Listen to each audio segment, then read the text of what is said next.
여러분 안녕하십니까. 지금이 오전 10시 59분을 가리키고 있네요. 그러니까 1분 전 11시를 가리키고 있습니다.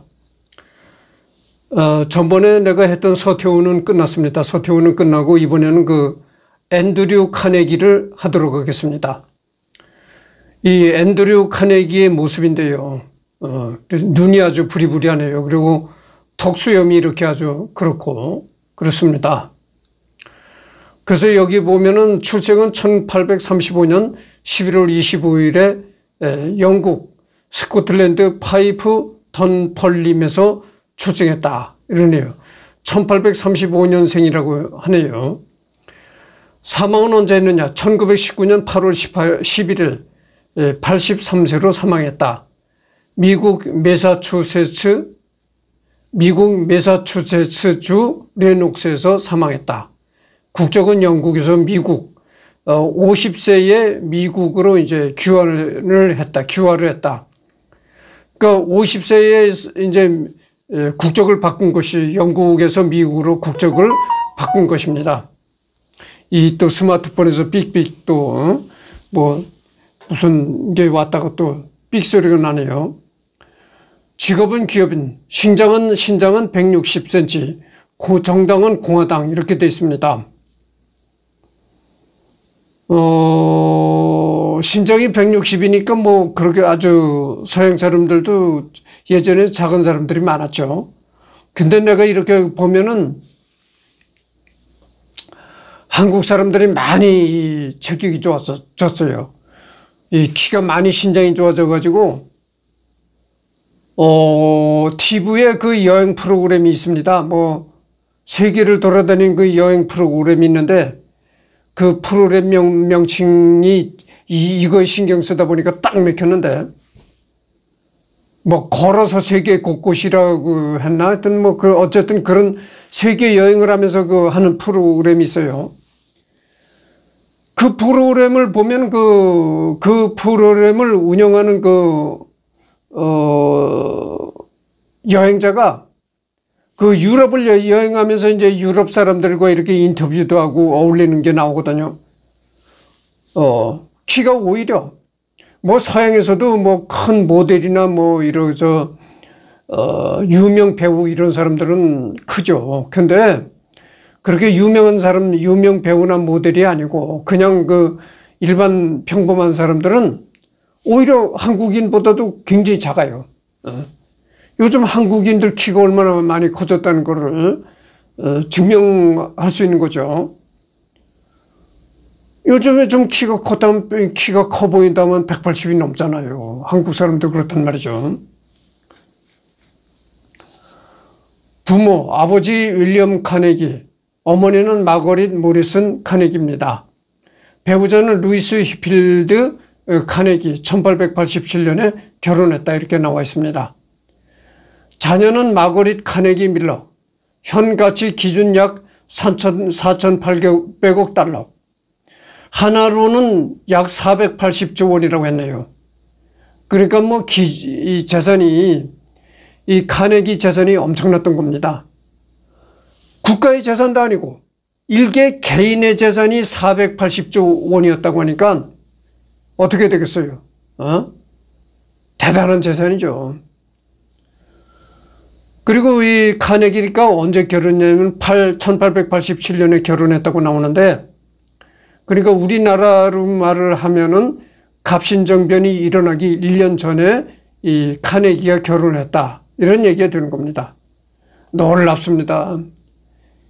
국가의 그것도 아니고 개인의 재산이 480조 원이라는 거는 이건 상당히 놀라운 겁니다.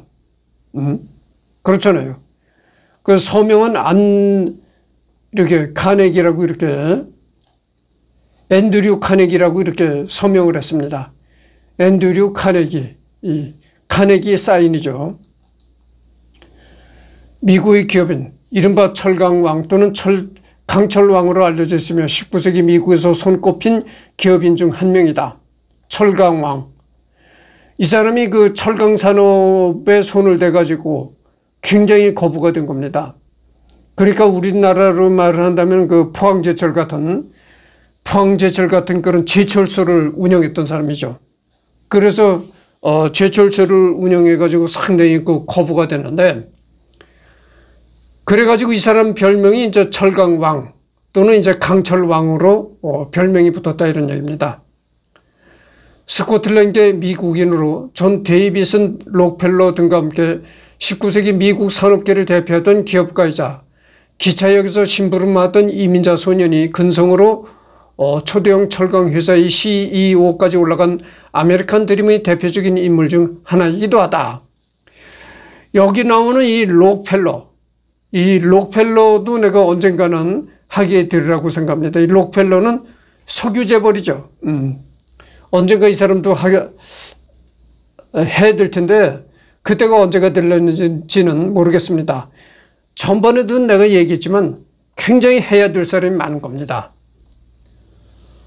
그런 이제 스코틀랜드라는 나라가 있잖아요. 그 영국 바로 옆에. 이게 이제 영국과 같은 건데, 거기서 미국으로 이민을 온 겁니다.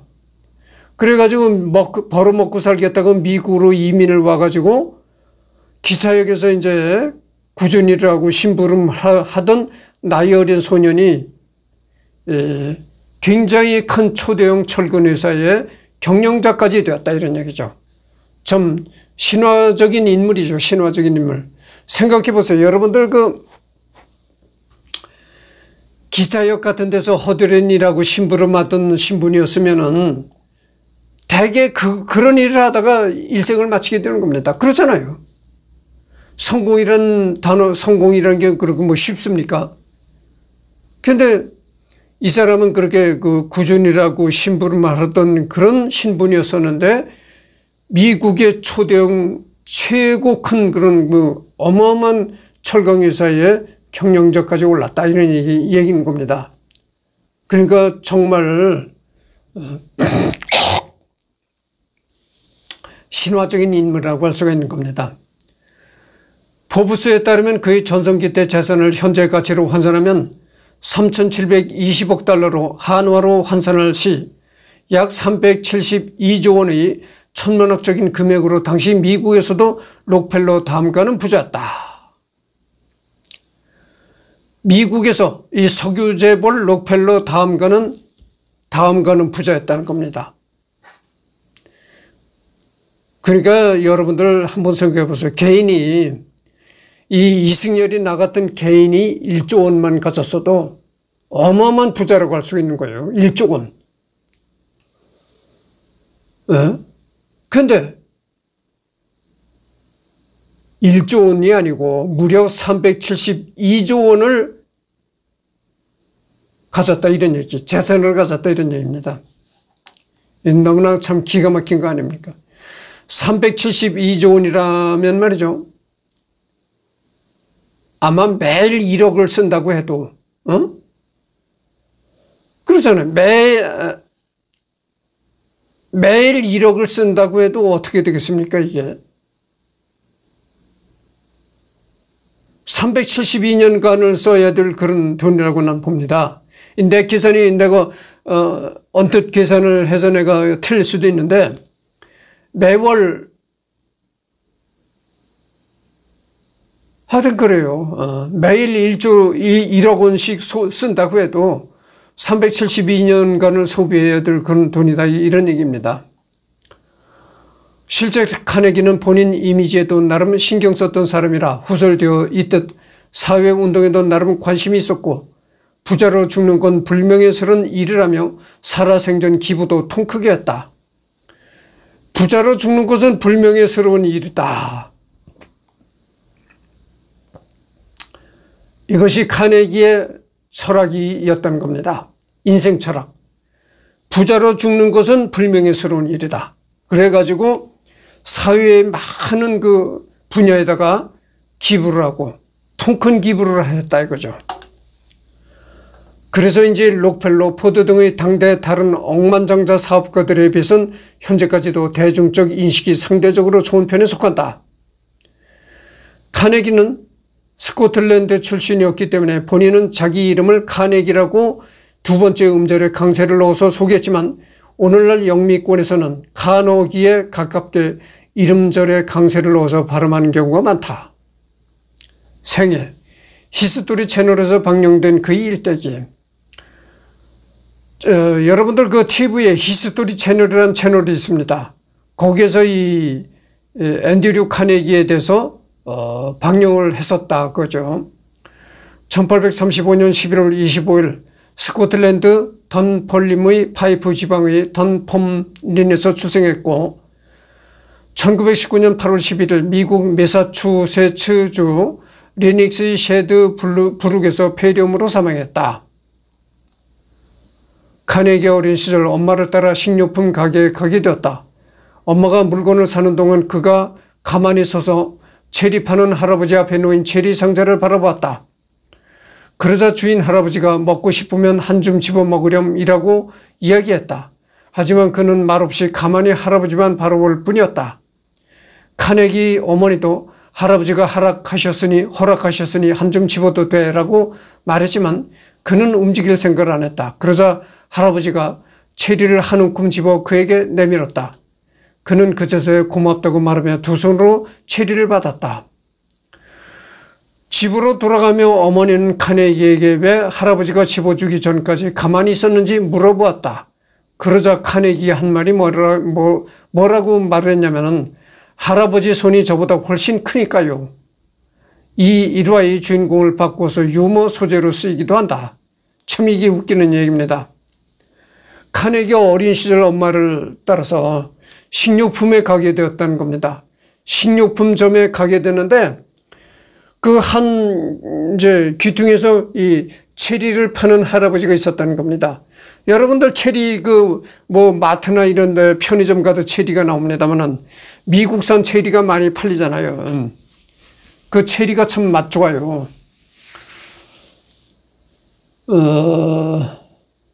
그래서 이제 그 체리를 카네기가 물끄러미 이렇게 바라다 봤다는 겁니다. 눈이 뚫어져라고 이래 바라다 보니까 그 체리를 파는 할아버지가 체리가 먹고 싶어서 그런 줄 알고 체리가 먹고 싶은데 살 돈은 없고 그래서 그렇게 눈이 뚫어지게 바라보나 해서 그 체리 파는 할아버지가 그랬다는 겁니다. 얘야, 먹고 싶으면 한 줌 집어서 먹으렴. 이렇게 얘기를 했는데도 집을 생각 안 하고 계속 그 체리만 물끄러미 바라보더라는 거야. 그러니까 할 수 없이 할아버지가 한 움큼 집어서 이 카네기한테 줬다는 겁니다. 그래서 이제 엄마 손을 붙잡고 집으로 돌아오는 길에 엄마가 물어봤다는 겁니다. 야, 할아버지가 그렇게 한 줌 집어서 가지고 와도 괜찮다고 하는데 왜 안 집고 그렇게 할아버지가 집어줄 때만을 기다렸느냐 이렇게 물어보니까 할아버지 손이 내 손보다 훨씬 크니까요 이렇게 대답했다는 겁니다. 스코틀랜드 카네기가 태어날 무렵엔 산업혁명으로 기계가 서서히 보급되면서 가내 수공업이 설 자리가 좁아졌고 아버지인 윌리엄 카네기 역시 점차 사업이 힘들어졌다. 그 때문에 카네기 역시 어린 나이에 아버지 일을 조금씩 도와야 했고 이 과정에서 점차 근성을 키우게 되었다. 이웃에 사는 삼촌인 조지 로더로부터 로버트 번조의 글과 스코틀랜드의 영웅 이야기를 듣고 꿈을 키웠다. 카네기네 집은 이웃집 위번의 가족과 공동으로 살 정도였지만 1층짜리 원룸이었다. 즉 큰 방 하나에서 작업하고 먹고 잤다는 말. 이때 친구들과 함께 토끼를 키우자고 했는데 여기서 그는 사람을 다루는데 유능한 재능을 발휘했다. 풀을 뜯어오면 토끼에게 뜯어온 친구 이름을 붙인다는 조건을 제시한 것이다.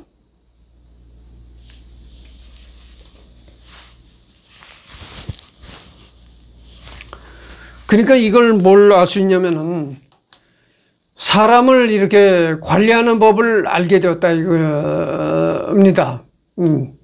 그러니까 뭐 여러 식구가 이제 그 1층짜리 원룸에서 살았다니까 뭐 그 생활을 여러분들 짐작할 수 있잖아요. 내가 지금 사는 집이 원룸이거든. 원룸이지만 나는 이렇게 혼자 살으니까 원룸이라도 뭐 괜찮습니다. 괜찮은데 내가 이 원룸에 살아도요. 원룸에 혼자 살고 있는데 그래도 원룸이 좀 공간적으로 좁다는 느낌을 내가 갖습니다. 혼자 살아도 그런데. 왜냐면 내가 혼자 살긴 한데 여러 가지 잡다한 게 많아요. 뭐 컴퓨터도 내가 이 부품을 갖다 조립한 컴퓨터거든. 여러분들 그 조립 컴퓨터라고 하시잖아요.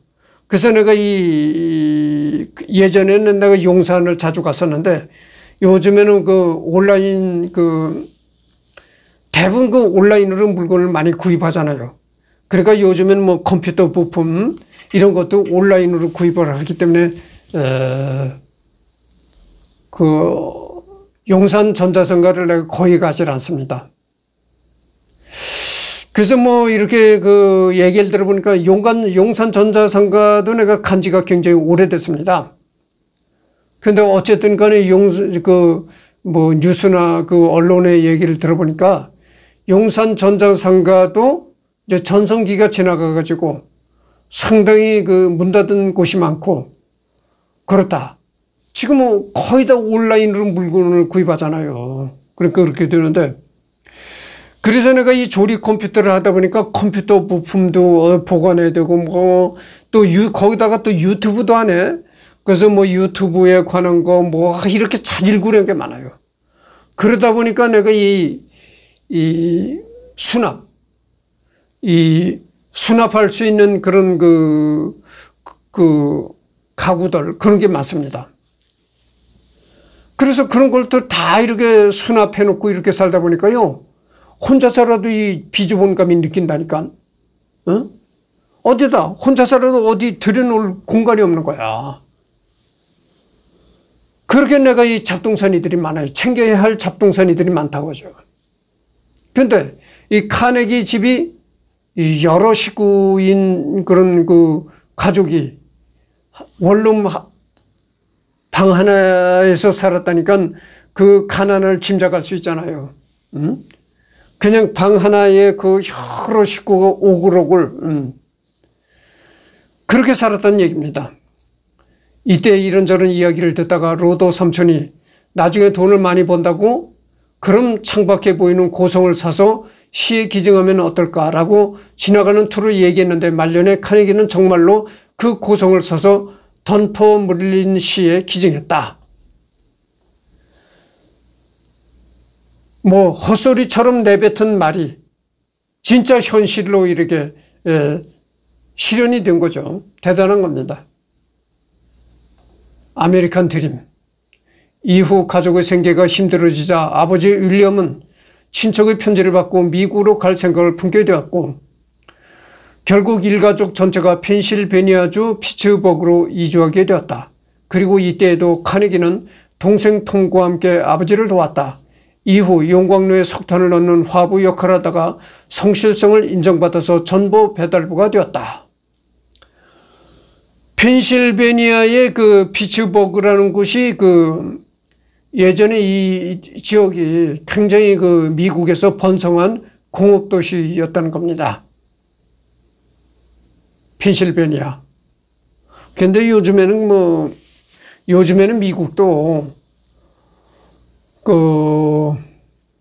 3D 업종 이런 거를 미국인들도 기피를 많이 하는 그런 풍조가 생겨가지고 예전에 이 펜실베니아가 상당히 공업지역으로 유명했었는데 지금은 많이 공장도 다른 어떤 가난한 제3지역으로 옮기고 그래가지고 많이 이 도시가 좀 경제가 어려워졌다 이런 얘기를 내가 들은 적이 있습니다.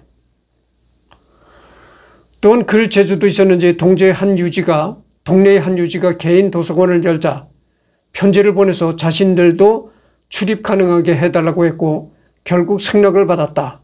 도서관을 열 때 조건이 일하는 소년들을 위해서였는데 전보 배달부는 취급이 아르바이트급이라 기대하고 있지 않았었다. 이에 카네기가 우리는 직장 없이 일하는 소년들입니다 라고 써서 보낸 덕에 가능해진 것이다. 이때의 고마움을 잊지 않았는지 카네기는 훗날 펜실베니아주 피츠버그에 있는 엘러게니 무료 도서관 앞에 헌사 기념비를 세우기도 했다. 대략 내용은 웨스턴 펜실베니아의 무료 도서관 설립자인 코로넬 제임스 앤더슨에게 바침. 그는 자신의 서재를 일하는 소년들에게 열어줬고 토요일 오후에 사서로 활동하며 고귀한 역할을 했다. 지식과 상상력이라는 소중한 선물을 받은 근로소년 앤드루 카네기가 감사의 마음으로 이 기념비를 세운다. 이후 전보 배달부에서 모스 부호를 써서 전보를 보내는 전신기사로 승진했고 결국 1853년에 펜실베니아 철도 회사의 토머스 A. 스콧의 비서 겸 전신기사 자격으로 취직했다. 그러니까 이제 그 앤드류 카네기는 여러 직장을 이렇게 옮기면서 인정받았다 이런 얘기죠. 철도회사 시절, 그러니까 여러 그 회사를 이동하면서 너무나 성실하고 아주 의욕 있게 일을 하고 그러니까 인정을 받고 이랬다는 얘기입니다. 장거리 노선의 침대차를 도입하여 큰 성공을 이루던 도중 얼마 후 구입한 농장에서 막대한 석유가 터져 벼락부자가 된다. 보통은 여기까지만 해도 행복한 여생을 보낼 수 있을 정도였지만 카네기는 공업의 기초가 철강 산업임을 예견하고 석유로 축적한 재산을 바탕으로 철강업에 모조리 투신 카네기 스틸을 세워서 막대한 부를 축적한다. 석탄 채광부터 운송과 생산까지 수직 계열화에 성공해 업계의 지배력이 대단했다. 그래서 이제 여러 직장을 다니면서 이제 직장에서 인정을 받고 그래가지고 그러다가 뭐 조금 저축한 돈, 종잣돈이 있어가지고 그 돈으로 농장을 구입했다는 겁니다. 이 농장을 구입할 때 어떤 생각을 갖고 농장을 구입했겠어요? 단순히 농사를 지을 생각을 갖고 농장을 구입했는데 그 농장에서 석유가 터진 겁니다. 그러니까 이게 그 우리나라 옛 속담이 이런 얘기인데 내가 별명이 속담 박사라고 했잖아요. 우리나라 속담에 어떤 얘기가 있는 줄 아십니까? 근면하고 성실하면 밥은 굶지 않는다. 그러나 큰 부자는 하늘이 낸다 이랬습니다. 그러니까 근면하고 성실하고 그렇게 일을 하면은 밥은 굶지 않는다 이런 얘기죠. 그러나 큰 부자는 근면과 성실만으로는 안 된다 이런 얘기죠. 하늘이 낸다. 하늘이 내려야 된다 이런 얘기입니다. 아니 농장을 구입할 때 농사 지을 목적으로 구입한 농장에서 석유가 터져버린 겁니다. 그러니까 정말 하늘이 낸 거죠. 이 앤드류 카네기는 하늘이 내린 부자입니다. 거기서 그러니까 자기가 땅을 산 그 농장에서 농사를 지을 목적으로 그 농장을 구입했는데 그 농장에서 석유가 터지니까 어떻게 되겠어요? 벼락부자가 된 거죠. 하루아침에 벼락부자가 됐다. 자고 일어나 눈 뜨니까 벼락부자가 됐더라. 그걸로 만족하고 그렇게 벼락부자가 됐으면 그걸로 만족하고 일생을 안락하게 살아갈 수도 있었다. 그러나 앤드류 카네기는 거기에 만족하지 않고 또 철강 산업에 이제 뜻을 뒀다 이런 얘기죠. 그래서 이제 그 철강 산업에 손을 댔다 이런 얘기입니다. 그래가지고 뭐 재수가 없었으면 석유로 부자가 됐다가 철강 산업에 손을 댔다가 재수가 없으면 철강 산업으로 인해서 말아먹을 수도 있었을 텐데 운이 계속 승승장구했다. 그래서 철강 산업에 손을 댔는데 그것마저도 대박을 또 일으켰다 이런 얘기죠. 석유로 축적한 재산을 바탕으로 철강업에 모조리 두신 카네기 스틸을 세워서 막대한 부를 축적한다. 석탄 채광부터 운송과 생산까지 수직 계열화에 성공해 업계의 지배력이 대단했다. 다만 축제의 방법은 당시 대부분이 자본가들과 마찬가지로 독점, 불공정 경쟁, 노동 탄압, 정경 유착이었다. 록펠러, 존 피어폰트, 모건 등 당시 상당수 부자들처럼 카네기 역시 미국 남북전쟁 때 미 연방정부의 자본, 물자, 철도, 석유 등을 대면서 엄청난 떼돈을 벌었다는 공통점이 있다. 남북전쟁 때.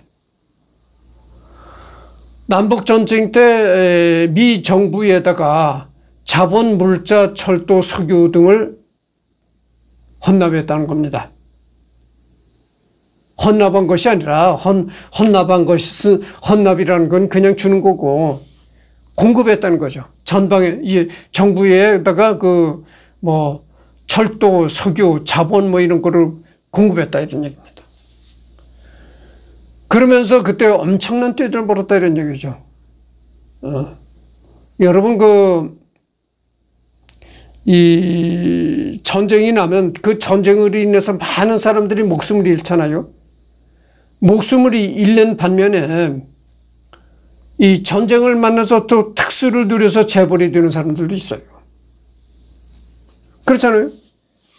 평상시에는 지금 한국은 6.25 전쟁이 끝난 지가 70년이 넘었잖아요.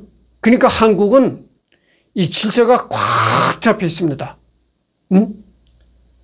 톱니바퀴 같이 톱니바퀴가 서로 맞물려 돌아가듯이 다 이렇게 맞물려 돌아간 세상이 되었다 이거.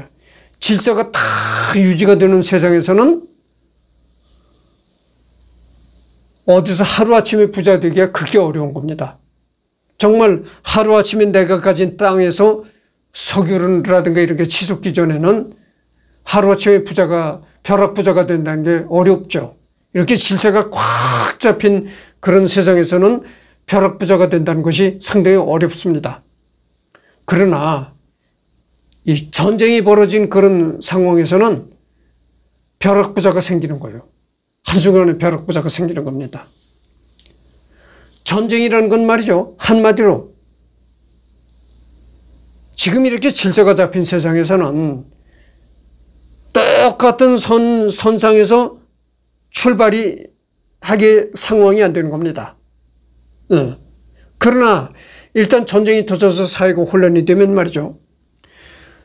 그동안 돈을 많이 가졌던 재벌들이나 가난한 사람이나 똑같은 일직선상에서 출발하는 육상경기와 흡사하게 된 거예요.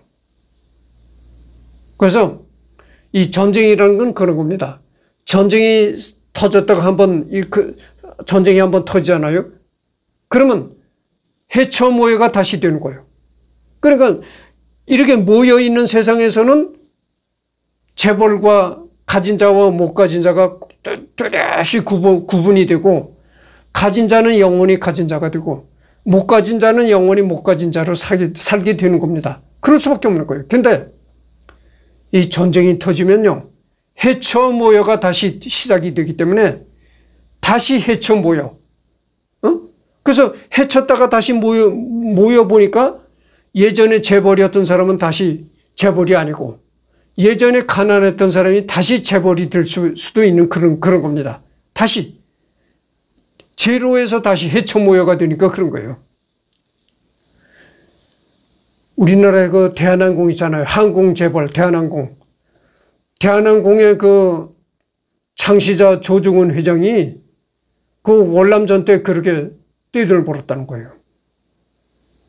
월남전 때 조중훈이가 월남전 때 그렇게 떼돈을 벌어가지고 그렇게 대한항공까지 하게 됐다는 겁니다.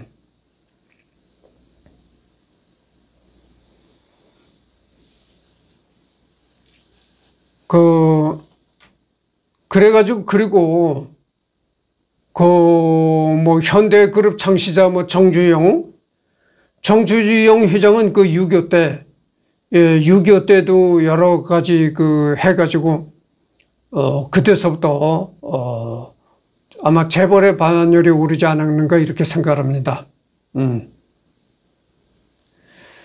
이건 자본주의 초기에는 시대 고금을 막론하고 다른 나라도 마찬가지이니 사실 딱히 카네기 문제라고만은 볼 수 없지만 그가 돈을 모은 방법이 그다지 존경받을 만한 방법이 아니었다는 것은 확실하다.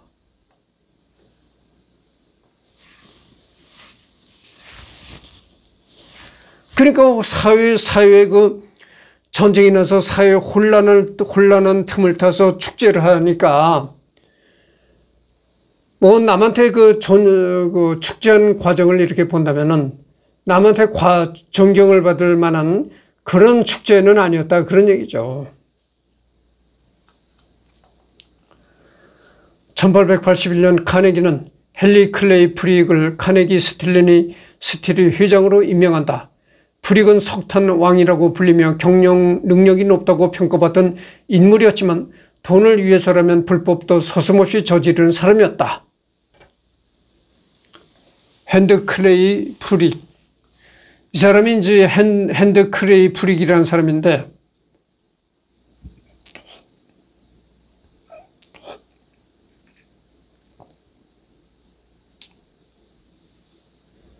미국의 기업인 강도 귀족 시기 인물로 철강왕 앤드류 카네기 수하였다.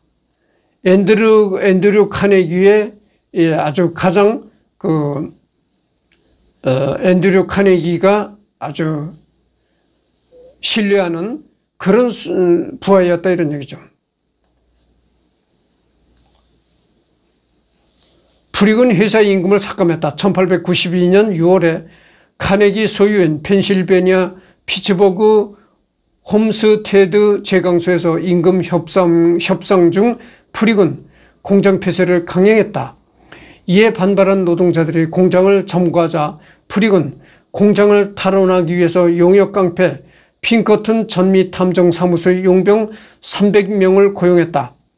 용병단은 공장을 청구한 노동자들과 총격전을 벌여서 3명의 핑커튼 직원과 9명의 노동자들이 사망하는 참극이 벌어졌고, 이 사건은 홈스테드 학살 사건으로 알려지게 되었다.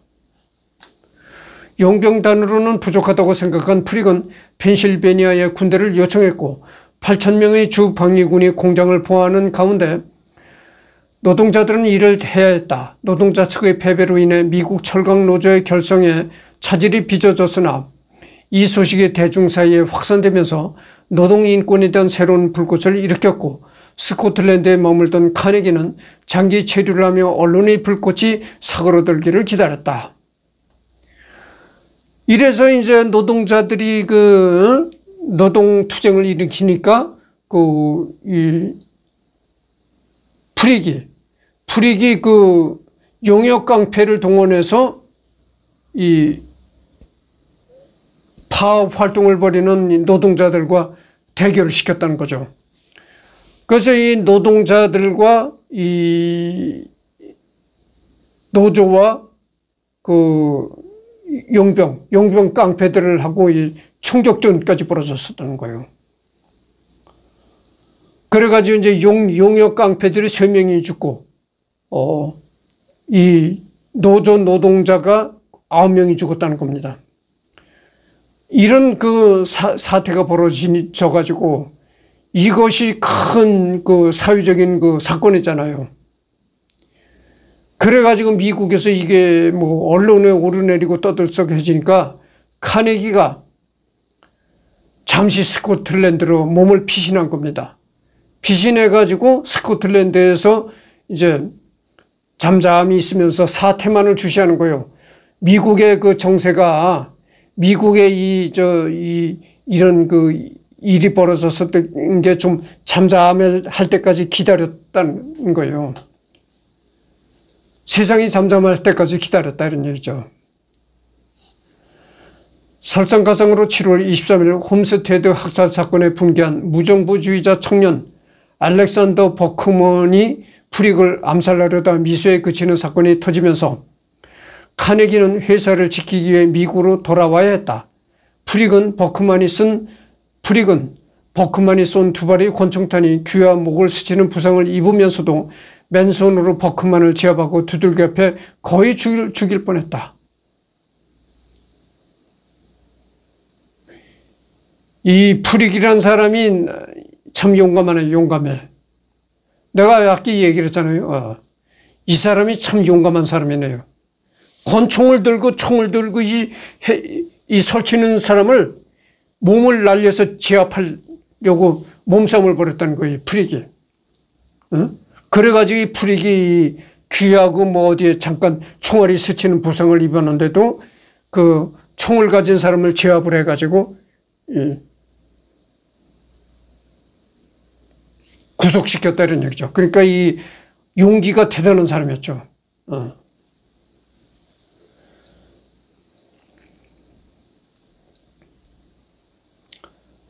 설상가상으로 7월 23일 홈스테이드 학살 사건에 분개한 무정부주의자 청년 알렉산더 버크먼이 프릭을 암살하려다 미수에 그치는 사건이 터지면서 카네기는 회사를 지키기 위해 미국으로 돌아와야만 했다. 프릭은 버크만이 쏜 두 발의 권총탄이 귀와 목을 스치는 부상을 입으면서도 맨손으로 버크만을 제압하고 두들겨 패 거의 죽일 뻔했다. 카네기는 이 사태가 프릭이 일방적으로 저지른 짓이라고 주장했으며 이에 대한 증거로 자신이 프릭에게 남긴 편지를 들었다. 그러나 카네기가 미국을 떠나기 전에도 카네기 스트리트 파업은 이미 어느 정도 예고된 상황이었고 실제로 사건이 일어난 후에도 카네기는 실질적으로 프릭을 제지하기 위한 아무런 행동도 취하지 않았다. 이전부터 카네기는 CEO인 프릭에게 전권을 주어 배드캅 역할을 맡기고 문제가 커지면 자신이 노동자들이 불만을 잠재우는 스타일이었다. 물론 이 경우엔 카네기가 진짜 몰랐다고 항변했지만 애초부터 카네기는 이미지 메이킹 대비 실제 사원들의 복지엔 크게 신경 쓰지 않는 인물이었다. 그러니까 어떤 뭐 좋지 못한 일이 터지면 이거는 내가 한 일이 아니라 프릭이 한 일이야. 이렇게 프릭에게 이제 뒤집어 씌웠다는 거죠. 그러니까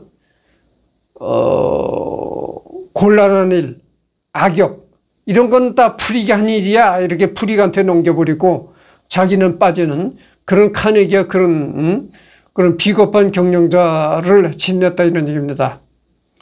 그러면서도 프릭을 신뢰했다. 그러니까 나쁜 일에 다 이 오명을 뒤집어 쓰고 프릭이 그렇게 그런 역할을 하니까 신뢰할 수밖에 없는 거죠.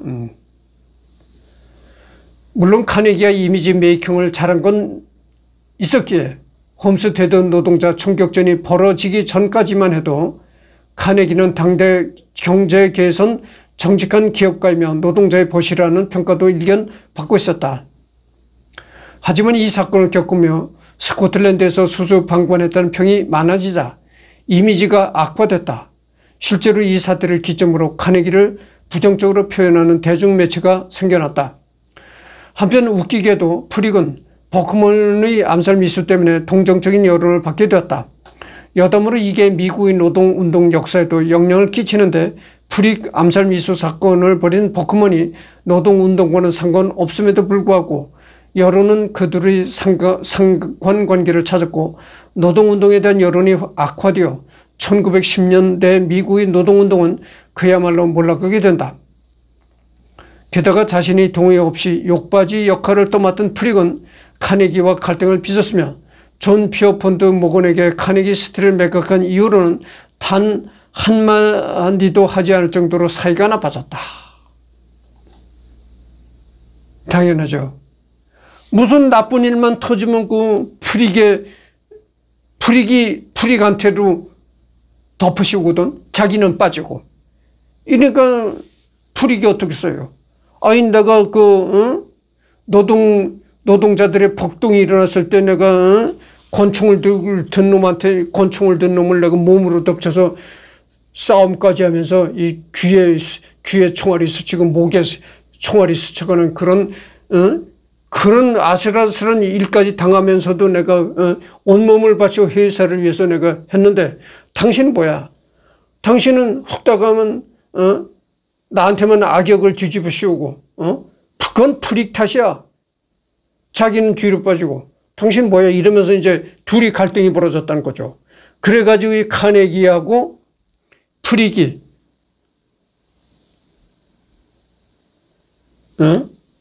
어떤 그 후로부터 단 한마디로 말도 주고받지 않는 말 한마디도 주고받지 않는 그런 아주 그런 상태가 되었다 그죠.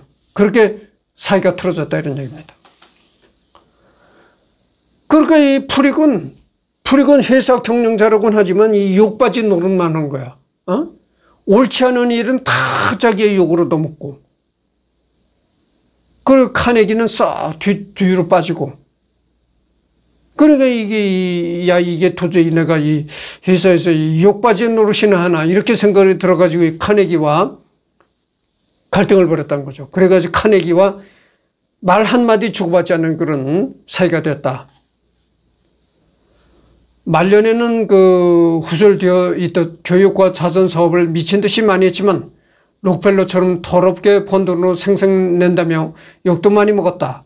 악독한 방법을 말하자면 먼저 국회의원을 매수해 누군가 자신의 사업에 뛰어들면 세금을 왕창 먹이도록 했다. 처음에는 싸게 팔아 경쟁자를 몰락시킨 다음 그 후에는 값을 2배 이상 받는 이른바 매점 매석을 이용한 기업을 트러스트 기업이라고 했는데 카네기 역시 이런 트러스트 기업의 대표적인 소유주였다. 그의 자서전에는 이런 말이 있다. 여기까지면 지금 녹화를 한 지가 41분을 경과했습니다. 여기까지만 하겠습니다. 그러니까 어떤 경매 같은 게 붙었을 때는 어떤 공장 같은 게 이렇게 경매로 나오잖아요. 경매로 나오면은 그것을 아주 굉장히 싸게 부른다는 겁니다. 그러니까 싸게 불러가지고 경쟁자를 물리친 다음에 그 후에는 값을 2배 이상 부풀리는 그런 해가지고 하여튼 그 카네기라고 하면 그 부도덕한 인물이다. 이런 그 카네기를 비판하는 그런 평들이 많이 오르내렸다고 하죠.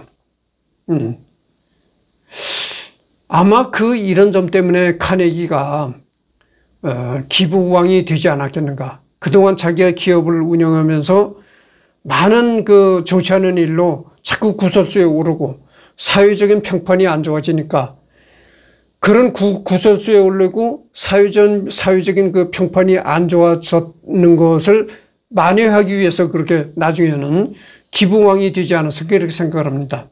그래서 여기서 다음 시간에 여기서부터 하도록 하겠습니다.